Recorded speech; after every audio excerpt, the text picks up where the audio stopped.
ఎన్ని రోజుల నుంచి మీకు చెప్తాను ఏసీ తీసుకోమని. ఆ కిచెన్ రూమ్ లో పొద్దున్న సాయంత్రం దాకా పని చేసి చేసి ఆ వేడికి చచ్చిపోతానా. అరే నైట్ మంచి వండుకుందాం అంటే ఈ కూలర్ నుంచి కూడా వేడి గడిపి వస్తుంది. అరే పిచ్చిదానా, నేను దలుచుకుంటే ఏసి చిటికేలు తీసుకొస్తా, కానీ తెత్తలేను. ఎందుకు చెప్పు? ఎందుకు? ఎందుకంటే ఈ కూలర్ గాడుపు వచ్చినప్పుడు నీ ఎంటికలు గాడుపుకి ఇట్లా ఇట్లా ఊతా అంటే ఎంత అందంగా కనబడుతుందో తెలుసా నువ్వు? అదే ఏసి ఉంటే నువ్వు నా కళ్ళకు అంత అందంగా కనబడతావా చెప్పు? మరి కరెంట్ పోతే? కరెంట్ పోతే ఏమున్నదే, మంచం బయట వేసుకొని మంచంలో పడుకుంటాం, మంచిగా ఆకాశం దిక్కు చూసుకుంటా, చుక్కలు చందమామను చూసుకుంటా మనం మంచిగా ముచ్చట పెట్టుకుంటుంటాం కదనే.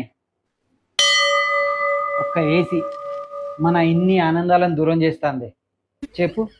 ఇప్పుడు మనకి ఏసీ అవసరమా? కూలర్ సరిపోదా? మనకి ఏసీ వద్దండి, కూలరే సరిపోతుంది. మీరు నా అందాన్ని చూసుకుంటే నాతో మాట్లాడుతూ ఉండండి.